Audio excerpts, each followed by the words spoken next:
여다 예수의 공로. 아멘. 누가복음 7장입니다.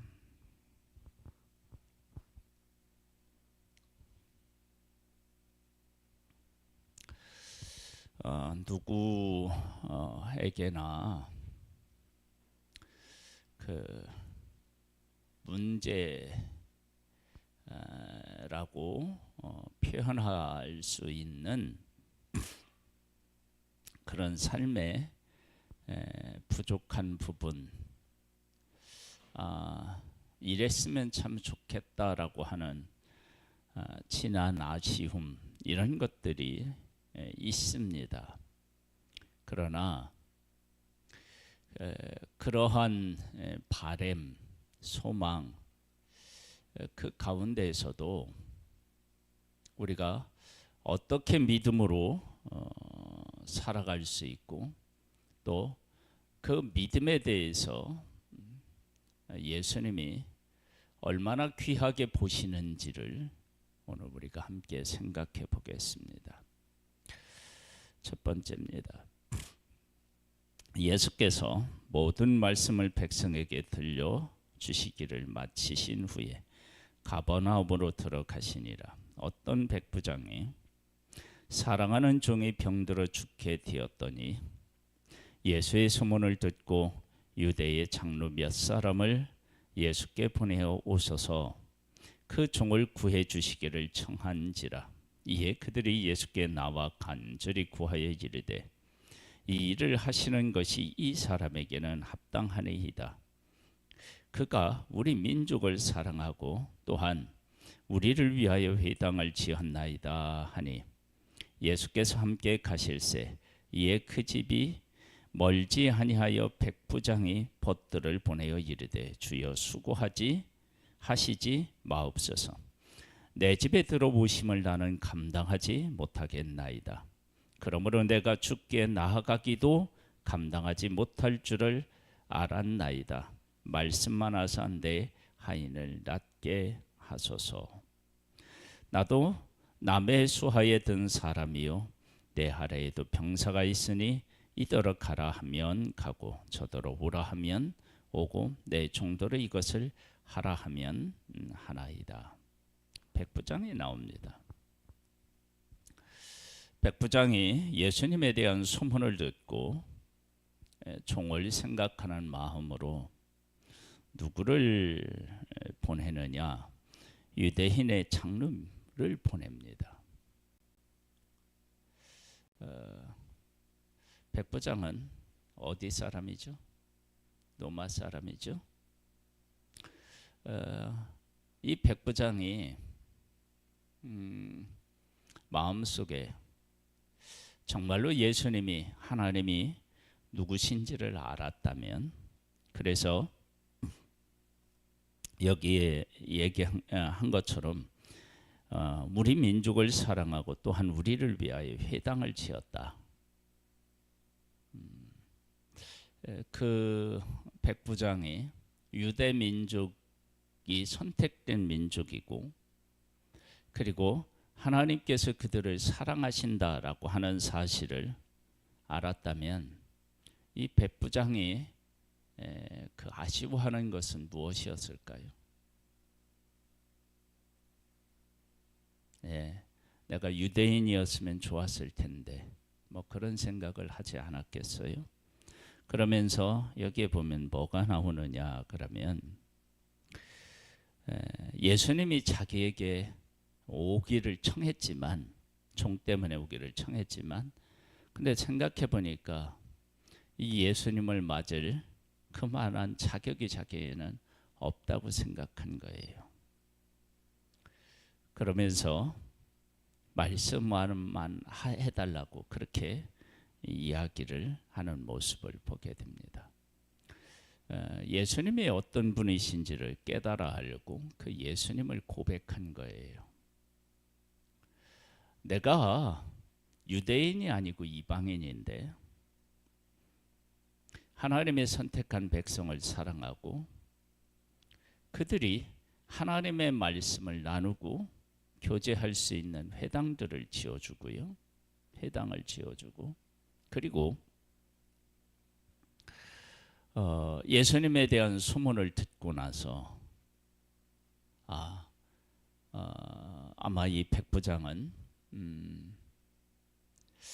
이들이 이야기하는 혹시 그 메시아가 아닌가, 그런 생각을 했을지도 모르죠. 그러면서 자기에게 오심을 나는 감당 못하니까 말씀만 하면 다 됩니다. 이러한 백부장을 예수님은 어떻게 하셨느냐. 예수께서 들으시고 그를 놀랍게 여겨 돌이키사 따르는 무리에게 이르시되 내가 너에게 이르노니 이스라엘 중에서도 이만한 믿음을 만나보지 못하였노라 하시더라. 보내었던 사람들이 집으로 돌아보내 종이 이미 나아 있었더라. 칭찬한 이야기를 집으로 돌아갔던 사람들이 이야기하지 않았겠어요? 그러면 이 백부장은 믿음을 인정받았죠. 이방인이었지만 이만한 믿음을, 이스라엘 중에서도 이만한 믿음을 만나보지 못하였다고 칭찬을 들었다고요. 그러면 이 백부장의 한 일, 유대인을 사랑하고 그리고 회당도 짓고 총을 위해서 사람을 보내고, 그리고 그가 고백했던 그런 믿음들, 그 말들, 그것들을 예수님이 인정하셨다고요. 우리들은 살면서 이랬으면 좋겠다라고 하는 것이 왜 없었겠어요? 다들 있죠. 그러나 그 와중에 내가 어떻게 살아야 하는지, 그리고 내가 그 고백하고 만나야 할 주님이 어떤 분이신지, 이런 것들을 바르게 깨달아 알고 고백하면 우리의 믿음을 인정해 주시는 거예요. 그 다음 볼까요? 그 후에 예수께서 나힌이라는 성으로 가실새 제자와 많은 무리가 동행하더니 성문에 가까이 이르실 때에 사람들이 한 죽은 자를 메고 나오니 이는 한 어머니의 독자요 그의 어머니는 과부라.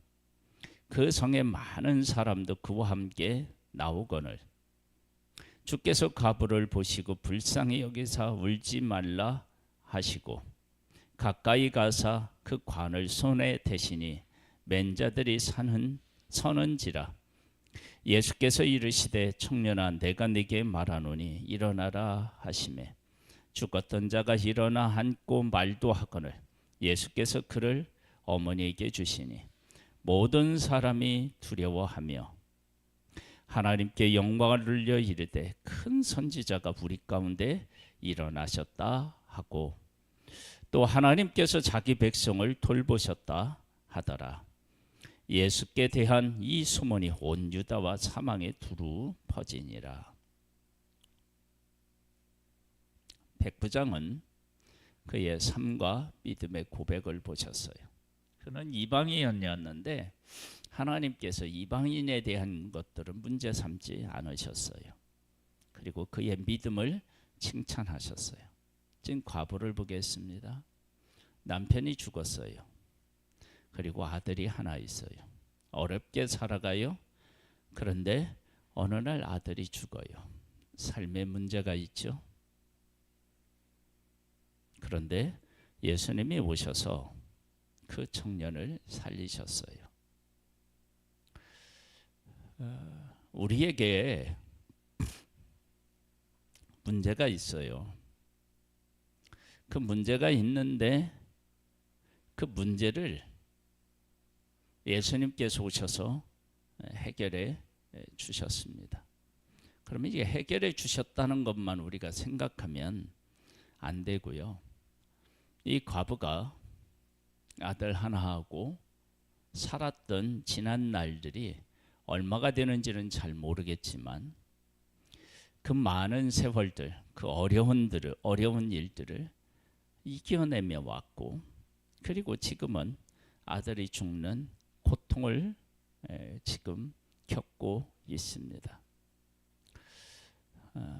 그러한 아픔과 고통의 시간들이 있었는데 예수님은 그 여인에게 아들을 다시 돌려주는 은혜를 베푸셨습니다. 백부장은 믿음을 인정해 주시고 병을 낫게 하시고, 그리고 과부는 그 아픔과 고통을 헤아리시고 아들을 다시 돌려주셨습니다. 요한에 대한 이야기가 나와요. 요한의 제자들이 이 모든 일을 그에게 알리니 요한이 그 제자 중 둘을 불러 주께 보내어 이르되 오실 그이가 당신이오니이까 우리가 다른 일을 기다리오리까 하라 하매, 그들이 예수께 나와 이르되 세례 요한이 우리를 보내어 당신께 여쭈어보라 하기를 오실 그이가 당신이 오니까 우리가 다른 일을 기다리오리까 하더이다 하니, 마침 그때에 예수께서 질병과 고통과 및 악기 들린 자를 많이 고치시며 또 많은 맹인을 보게 하신지라. 예수께서 대답하여 이르시되 너희가 가서 보고 들은 것을 요한에게 알리되 맹인이 보며 못 걷는 사람이 걸으며 나병 환자가 깨끗함을 받으며 귀멍은 사람이 들으며 죽은 자가 살아나며 가난한 자에게 복음이 전파된다 하라. 누구든지 나로 말미암아 실족하지 아니하는 자는 복이 있도다 하시니라. 예수님이 인간적으로 은혜를 많이 입은 사람이 누구냐? 그러면 세례 요한입니다. 예수님의 길을 예비한 사람이니까요. 이것을 뭐 인간적으로도 얘기할 수 있고 영적으로도 얘기할 수 있는데, 그런데 예수님이 세례 요한을 위해서 한 일이 없어요. 그가 옥에 갇혔을 때 꺼내주신 것도 아니고요. 도리어 요한의 제자들이 예수님에게로 갔죠. 그 요한의 삶이었습니다. 다른 사람의 병도 고쳐주고 여러 가지 기적도 행하셨는데 요한을 위해서는 어떤 일을 하셨다는 내용이 없어요. 내가 주를 위해서 그렇게 헌신했는데 주님이 나를 위해서 하신 일이 없다고 생각하면 우리는 어떤 마음일까요? 우리도 시험에 들지 않겠습니까?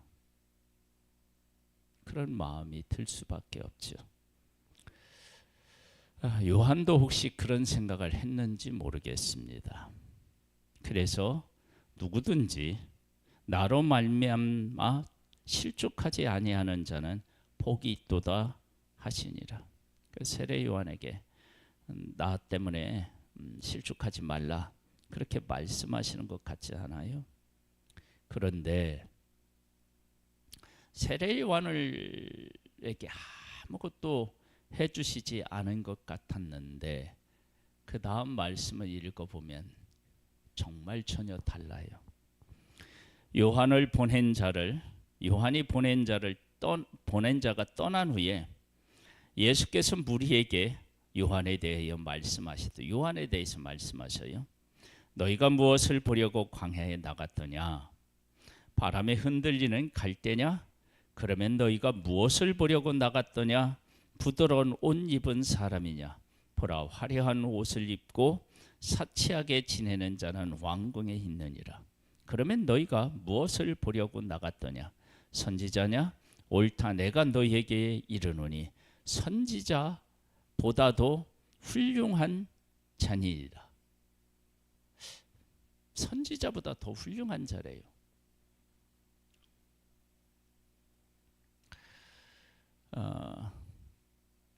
예수님께서 우리를 위해서, 이 육신을 위해서 어떤 것을 해 주실 수 있어요.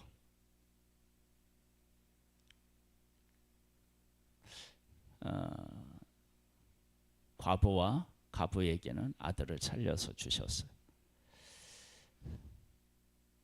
또 백부장에게는 총해병을 고쳐 주셨어요. 요한을 위해서는 아무것도 하신 일이 없어요. 그런데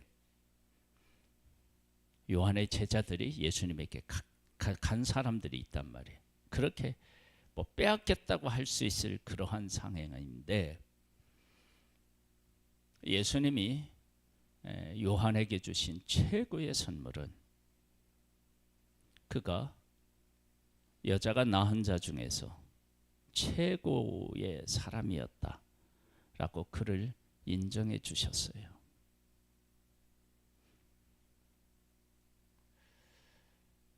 나중에 우리가 천국에 가면 우리에게 가장 위대하게 나에게 선물로 다가오는 것은 뭘까요? 믿음에 대한 것이겠죠. 그렇죠? 그래서 우리가 현실적으로 문제를 안고 있고 힘들고 어려운 삶을 살고 있다 하더라도 그것을 우리가 어떻게 해야 되느냐, 바꿀 수 있어야 돼. 백부장은 자기가 유대인은 아니었지만 유대인들과 함께 생활하면서 보니까 이들은 다른 민족하고 다르다는 것을 깨달아 알고 유대 민족을 사랑했고요. 그들을 위해서 회당도 지었고요. 그리고 예수님에 대한 소문을 듣자 예수님이 어떤 분이시구나라고 하는 것들에 대해서 이해하고 받아들이고 또 그분에게 부탁합니다. 예수님이 들어주셨어요. 자기가 유대인이 아니라는 것 때문에 절망한 것이 아니라 유대인들에게 유대 민족을 사랑하고 그들을 위해서 회당을 지어주고 그렇게 하니까 그의 믿음에 대하여서 주님이 인정하셨어요. 나인성 과부, 아니 과부요. 뭐 다른 데는 나인성 과부라고 하는데 나인성의 과부요. 이 나인의 과부는 남편을 잃었어요. 어렵게 살아요. 아들도 잃었어요. 그때 주님이 그 삶에 어쩌면 이러한 일들을 겪으면서 이 사람은, 이 여인은 왜 내 인생은 이렇게 하나님으로부터 이렇게 힘든 일들을 나에게 하나님이 주시는가 그렇게 했을지 모르겠어요. 그런데 아들을 다시 살려서 그에게 주셨습니다. 우리가 힘들고 어려운 삶을 살아도 그 가운데서 절망하지 않고 살아야 되는 이유는 하나님은 우리를 절망 가운데 몰아넣는 분이 아니라 우리에게 최고의 선물을 주시는 분이심을 이 일을 통해 알 수 있습니다. 세례 요한이요. 예수님이 수많은 사람들에게 얼마나 많은 일들을 하셨는지 몰라요. 그런데 정작 세례 요한을 위해서는 아무것도 하지 않으셨어요. 도리어 예수님 때의 세례 요한은 더욱 쇠하여 갔죠. 그런데 예수님은 그렇게 세례 요한의 것을 빼앗아 가시는 분이 아니라 그의 믿음을 인정하신, 그의 삶을 인정하시는 분이었어요. 예수님이 이렇게 인정하셨다면 나중에 천국에 가서 세례 요한이 받을 상급이 얼마나 컸을까라고 하는 사실을 우리가 짐작해 본다면 예수님은 세례 요한을 결코 외면하신 분이 아니시다라고 하는 사실을 알 수 있습니다.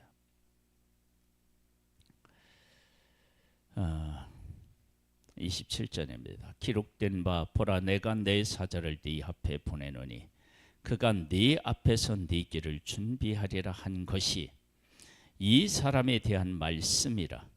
내가 너에게 말하노니 여자가 낳은 자 중에 요한보다 큰 자가 없도다. 그러나 하나님의 나라에서는 극히 작은 자라도 그보다 크니라 하시니 세례 요한을 인정하셨어요. 모든 백성과 세리들은 이미 요한의 세례를 받은지라. 이 말씀을 듣고 하나님의 의롭다 하되 바리새인과 율법 교사들은 그의 세례를 받지 아니하므로 그들 자신을 위한 하나님의 뜻을 저버리니라. 세례 요한의 세례를 받은 사람과 받지 않은 사람이 어떻게 다른지를 보여주고 있습니다. 그만큼 세례 요한이 이 땅에 와서 세례를 베풀었는데 그 세례에 대해서 하나님이 어떤 가치를 부여하셨는지를 알 수 있습니다. 그래서 세례 요한이 와서 세례를 베푼 것은 예수 그리스도를 맞을 준비를 하게 한 거 아니에요? 그래서 세례 요한을 받은 사람들은 예수님을 알아보고요. 세례를 받지 않은 사람은 예수님을 알아보지 못하고 대적해요. 그러니까 세례 요한이 앞에 와서 세례를 받은 수많은 사람들이 누구를 알아보게 되었다는 거예요? 예수님을 알아봤다는 거죠. 그러면 하나님이 세례 요한의 삶을 얼마나 귀하게 여기셨는지를 알 수 있죠. 겉으로 보기에는 아무것도 해주시지 않는데 그의 믿음, 그가 한 행위를 하나님께서 어떻게 인정해 주시는지를 알 수 있어요. 우리가 하나님을 섬기는 데 있어서 겉으로 보기에는 아무것도 하나님이 해주시지 않는 것 같아도 우리의 삶을 받으시고 우리의 삶을 통해서 위대한 하나님의 일을 이루어 가시는 줄을 믿습니다. 또 이르시되 이 세대의 사람을 무엇으로 비유할까? 무엇과 같은가? 비유하건대 아이들이 장터에 앉아 서로 불러 이르되 우리가 너희를 향하여 피리를 불어도 너희가 춤추지 않고 우리가 곡하여도 너희가 울지 아니하였다 함과 같도다. 세례 요한이 와서 떡도 먹지 아니하며 포도주도 마시지 아니하며 너희 말이 귀신이 들렸다 하더니 인자가 와서 먹고 마시매 너희 말이 보라 먹기를 탐하고 포도주를 즐기는 사람이요 세리와 죄인의 친구로다 하니 지혜는 자기의 모든 자녀로 인하여 옳다함을 얻느니라. 세례를 받지 아니하고 하나님의 하시는 뜻에 대해서 받아들이지 않고 수용하지 않고 그리고 하나님이 세례 요한을 보내서 회개의 세례를 전파하고 그들의 잘못을 지적했을 때 그들의 잘못을 고백하고 우리가 어떻게 살아야 됩니까? 한 사람들은 하나님께서 예수 그리스도를 만나는 그런 은혜를 베풀어 주었다면 그렇게 하지 않은 사람에 대해서는 어떻게 하느냐? 여기 보세요. 세례 요한이 와서 먹지도 않고 마시지도 하니까 귀신이 들렸다 하고 예수님이 인자가 와서 먹고 마시매 먹기를 탐하고 포도주를 즐기는 사람이요 세리와 죄인의 친구로다 그렇게 예수님을 비꼬는 모습을 보게 됩니다. 세례 요한이 한 일이 그리고 세례 요한을 통해서 하나님이 하신 일들을 깨달아 아는 사람과 깨달아 알지 못한 사람의 삶이 어떻게 다른지를 분명히 보여주고 있습니다. 이것이 세례 요한에게 베풀어 주시는 하나님의 크신 은혜인 것입니다. 그 다음에요. 한 바리새인이 예수께 자기와 함께 잡수시기를 청하니 이에 바리새인의 집에 들어가 앉으셨을 때에 그 동네에 죄를 지은 한 여자가 있어 예수께서 바리새인의 집에 앉아 계심을 알고 향유 담은 옥합을 가지고 와서 예수의 뒤로 그 발 곁에 서서 울며 눈물로 그 발을 적시고 자기 머리털로 닦고 그 발에 입 맞추고 향유를 부으니 예수를 청한 바리새인이 그것을 보고 마음에 이르되 이 사람이 만일 선지자라면 자기를 만지는 이 여자가 누구며 어떠한 자 곧 죄인인 줄을 알았으리라 하거늘. 이 여인에 대한 얘기를 해봐요. 여인은 죄를 지은 한 여자라고 그랬어요. 성경은 죄를 안 지었다고 얘기 안 했어요. 죄를 지었다고. 그리고 그 죄 지은 것을 사람들이 다 알고 있어요. 얼마나 삶이 힘들었겠습니까? 그렇죠? 내가 죄인이에요. 동네 사람이 다 알고 손가락질이에요. 누구도 자기와 제대로 함께 하려고 하는 사람이 없어요. 그런데 이 여자는 그와 같이 자기가 가지고 있었던 잘못된 삶을 짊어지고 고통과 아픔, 사람들이 자기를 향하여 이렇게 막 비난하는 소리를 들어요. 그런 무겁고 힘든 삶을 살아가고 있어요. 그런데 이 여인은 예수님이 하신 일, 말씀 이런 것들을 다 듣고 난 후에 내가 얼마나 큰 죄인인지 그것을 깨달아 알고 예수님에게 가서 그분에 대한 사랑을 표현하는 거예요. 내가 죄를 지었어요. 무슨 이유로 지었는지 밝히지 않아요. 사람들이 나한테 손가락질해요. 그런 삶의 무게를 가지고 살아가요. 그런데 그러한 여인을 예수님은 위만하지 아니하고 그를 만나서 그가 자기를 찾을 수 있도록 그렇게 가셨고, 그리고 그 여인은 예수님 앞에 왔고, 그리고 나서 그 여인의 삶을 이렇게 예수님이 말씀하셔요.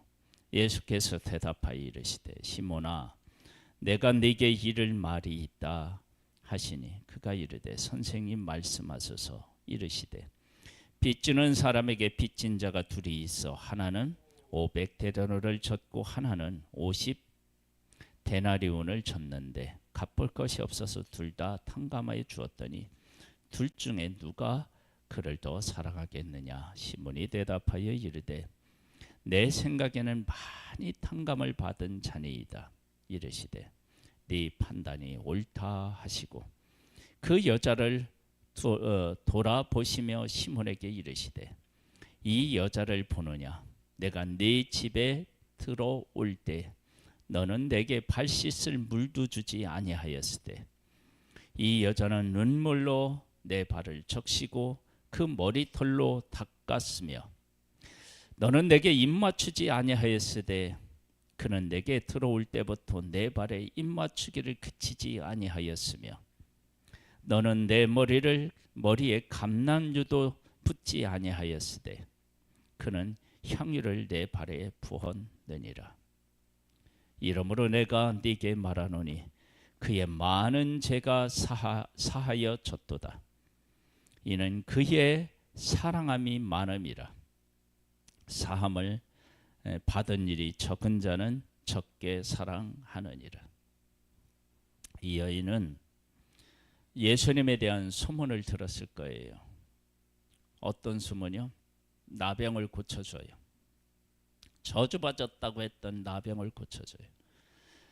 죄로 인하여 어떤 병에 걸린 사람들을 고쳐주는 거예요.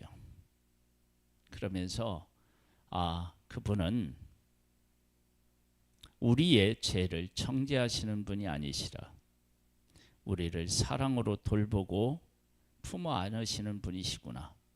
그런 사실을 깨달아 알고 자기도 그렇게 해 주실 것을 알고 예수님 앞에 나와서 나는 죄인입니다. 나도 받아주세요. 예수님은 그 여인의 그러한 고백과 그 삶을 받아주셨습니다. 그러면서 48절에 보니까 이렇게 말씀하시네요. 이 여자에게 이르시되 네 죄 사함을 받았느니라. 이 여인은 참 자유를 얻게 되었죠. 이 여인은 죄로 인하여서 무거운 짐을 지고 있었습니다. 주님은 그 여인을 품에 안아 주셨습니다. 죄를 사해 주셨습니다. 얼마나 큰 기쁨이 그 여인에게 있었겠습니까? 우리는 삶에서 여러 가지 부족한 부분, 아쉬운 부분들을 안고 살아갑니다. 어떤 사람은 죄의 무게를 짊어지고 살아가는 사람이 있고요. 어떤 사람은 내가 주님을 위해서 열심히 일을 하는데 주님은 나에게 아무것도 해주지 않는 것 같아요. 어떤 사람은 왜 내가 이런 일을 겪어야 되는지 이해할 수 없는 일을 겪어요. 그 사람이 과부이겠죠. 남편도 죽고 아들도 죽는 일을 경험해요. 그런데 하나님은 그들을 버리지 않으셨습니다. 백부장, 자기는 이방인이에요. 그런데 하나님의 백성보다 더 큰 믿음을 소유한 자라고 칭찬해 주셨어요. 이 칭찬을 들은 백부장이 얼마나 감격했을까요? 아들을 낳은 이 과부는 하나님이 자기를 이렇게 돌보고 계시는구나 라고 하는 것 때문에 얼마나 기뻤을까요? 세례 요한은 자기에게 아무 일도 해주시지 않는 것 같지만 그가 베푼 세례를 통해서 세례를 받은 사람들로 하여금 예수 그리스도를 만나게 하셨고, 세례를 받지 않은 사람들은 예수 그리스도가 누군지를 깨닫지 못하는 일이 있었다면 하나님은 그가 베푼 세례를 얼마나 귀하게 쓰고 계신지를 알게 되었다. 그럼 이게 그 세례 요한에게 얼마나 큰 은혜였겠어요. 한 여인은 죄로 인하여 무거운 짐을 지고 살아가는데 그 여인을 받아주시고 용서하여 주시고 그를 사랑하신 것으로 인하여 죄의 문제를 해결받은 거예요. 우리의 삶에는 부족한 부분이 있습니다. 여러 가지.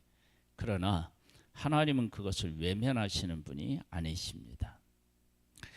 49절 50절에 보면요, 함께 앉아 있는 자들이 속으로 말하되 이가 누구이기에 죄도 사는가 하더라. 예수께서 여자에게 이르시되 네 믿음이 너를 구원하였으니 평안히 가라 하시니라. 이가 누구이기에 죄도 사하는가, 그렇게 사람들이 불신앙적인 이야기를 하는데 거기에 대해서는 아무런 반응도 하지 아니하고 여인에게 네 믿음이 너를 구원하였으니 평안히 가라고 그렇게 말씀하셨습니다. 우리는 삶의 문제를 안고 살아갑니다. 아쉬움이 있는 삶을 살아갑니다. 그러나 하나님은 우리에게 가장 소중한 것들로 채워주시고 우리가 한 일을 가장 귀하게 받으시는 분이 바로 하나님이십니다.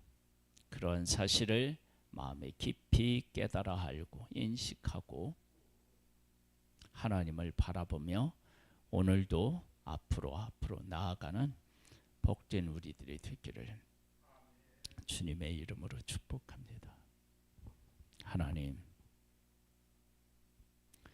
하나님이 우리 각 사람에게 베풀어 주시는 놀라운 은혜들을 깨달아 알 수 있는 은혜를 베풀어 주시고, 혹 지금 어려움이 있다 할지라도 그 어려움이 나의 삶의 결론이 아니고 내 삶에 하나님이 개입하셔서 놀라운 일을 하실 하나님을 소망케 하옵소서.